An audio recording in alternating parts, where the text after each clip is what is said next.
Brent, welcome back. It's been quite a while since we've seen you. A little long overdue here. Yeah, way long overdue for sure. And I guess what do you attribute that layoff to? Was it just, I know you had a couple of fights on the rumor mill and a couple that were booked that fell out. Was it just cancellations or injuries, or why didn't we see you for that long? Cancellations, COVID. I fought in Ireland in February, and I asked to fight as soon as possible, and they said the soonest they could get me a fight was July, and so I trained my butt off, lost 30 pounds, and got canceled from COVID like 10 days out, and then I got told I was going to fight in December. Same thing, went through a full training camp, lost a bunch of weight, and spent a bunch of money on my camp, and that fight didn't happen, and thankfully here we are, fight week, and I fight in a few days. And is it tough? You're on a 2-fight winning streak. Is it tough to keep that momentum? Whether it's mental or just keeping your rhythm in the gym when you're not staying active. You're not getting to those fight nights. Yeah, I want to stay active, but winning is a part of me. I feel like I train my butt off, and I expect nothing but to win. So, but activity is definitely a big thing, man. I want to stay active, and after this fight, I'm gonna call out Patricio. I want to. If I don't fight him, I want to top 5, but I want Patricio. That's the guy I want. He's got my belt, so that's the plan. For sure. And one of the other things about the inactivity was that you fell out of the rankings, and I know that you weren't particularly happy with that. And at the time, you said, "Hey, when I come back, I want a top 5 guy, despite the fact that I'm not ranked. I want a title shot." And here you are fighting a 19-1 guy that's not ranked. Ultimately, were you okay with that? Was hell no. I was not okay with this. No, I was told that if I signed a new contract with Bellator that I'd be fighting a top 10, and here we are, not fighting a top 10. I know Islam's a tough dude, and he probably should be in the top 10, but I feel like he should have fought in somebody in Bellator before me, and man, it's just frustrating that I have to Google these guys who I'm fighting, It's like I should be fighting somebody that I know that's fought in Bellator who's in the top 10, and but at the same time, I'm just blessed that I have a fight, and I'm here, and I'm fighting in a few days. And I heard you say it a minute ago, but do you think despite Mamedov not being ranked, that this will set you up, you'll get that title shot and be able to fight Patricio? It better. It better, man. Like, he's, 19 fight win streak right now, and, he's training Khabib, and he's a tough dude, man, for sure. And so Patricio is who I have my eyes on for sure.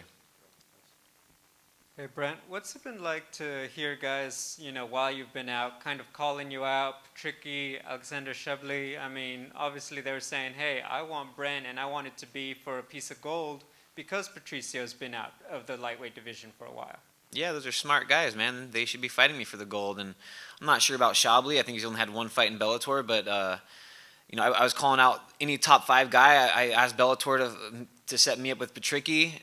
After he lost to Queally, I called my manager right away. I was like, man, I want to fight that Queally guy. And it didn't happen, which is a big bummer. And they said, those fights don't make sense. We want you to fight this guy, Islam or whatever. And I was like, how the hell does that make sense? But, yeah, it is what it is, man. And like I said, man, I'm going to try to make a statement this Saturday. I'm going to finish this dude, and I'm going to call out Patricio. Do you think Patricio gets the job done against AJ on Saturday? I really hope so. I just did an interview, and they said that if AJ beats Patricio, that they might fight at 155 for the 155 strap, do a rematch. I was like, what? Oh, man, it's so frustrating. I think the belt has already been held up too long, and it's just frustrating that better not happen. So I'm definitely rooting for Patricio. Is it safe to say that something needs to happen with the title if Patricio, for whatever reason, doesn't fight again, but doesn't go back up to 155 because of how long it's been out? Yes, for sure. I think it's already been too long, and all of us in the top 10 or all of us in the 155 division, I feel like we deserve to get that belt or at least a shot at it. And I heard him saying he doesn't, or Scott Coker doesn't want to do a interim title fight or whatever. So, but I think that if it's the belt's still staying with Patricio or whatever, then I think that, yeah, they should either give it up or there should be an interim belt for sure.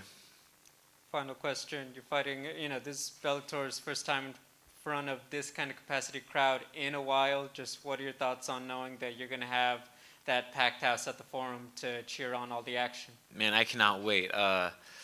as bad as I wanted to fight and stay active, in the whole COVID thing in Connecticut, there's nothing like fighting in front of fans and the crowd, the energy. So I'm pumped, man. And I've never fought in the Forum, but I heard it's a crazy event. It's loud and a lot of energy there, and I'm excited. It's going to be awesome. I've been asking all the fighters about the big sports news, which is Simone Biles pulling out of the Olympics due to mental health issues. I'm curious if you have a take on that, if you've ever been in that position, or as a professional athlete, if you can understand maybe that kind of pressure. Man, I can see it going both ways. Like, I'm a mental case myself, man. I'm always, doubting myself, doing things mentally, and I feel like she has such a big opportunity, and she was literally picked, out of a lot of people to represent the United States, and it's a big bummer. I don't know what's going on in her head, but I feel like she should have pulled through, manned up, and got a mental coach, did whatever she could, and done that, because there's thousands of people that would have loved to be in her place. So, but yeah, I think she had it's a hard thing for sure, But for me, I just feel like, man up and go out there and perform and for our country, So, but it is what it is. With all that's happened over the past year with fighting, things falling out, how do you maintain your focus and stay hungry? Man, I think just, it helps having a family, having kids, and knowing that I need to put money in the bank and put food on the table. And but at the same time, like, I've had a crazy life, and I've had people doubt me, people kind of like father figures tell me, I'm gonna work at McDonald's my whole life, I'm a loser, all this stuff, and I got kicked out of my house when I was 13, and did some crazy things, and ever since then I just kind of wanted to prove him and everybody wrong, and make something of myself, and there's no quitting me. I literally train harder than anybody that I know, and I don't think there's anybody in Bellator, in the lightweight division or Bellator period, that trains as hard as me and can go places mentally like I can. Man, Brent, kicked out of your house at 13, worked at McDonald's. No, I did not work at McDonald's. My stepdad told me I was going to work at McDonald's, and when I got kicked out, I literally filled out so many applications, and I sent them into everywhere I could besides McDonald's, and I was too young to get a job. I was 13, so I started picking berries on the farms, and really couldn't make much money doing that, and found some hippie dude who started fronting me marijuana, and I started slinging the best marijuana in Oregon when I was super young. Had my own house when I was 14 years old. Had my own house, and it was crazy, man. A lot of crazy stories. Well, good thing it's legal now. Yeah, thank God. And then you got your black belt under Megaton, right? Yeah. Is that how you're going to stop the armbar? I mean, this guy's got like 7 armbars. I think his last fight was a knee bar. How do you shut that down? Oh, man.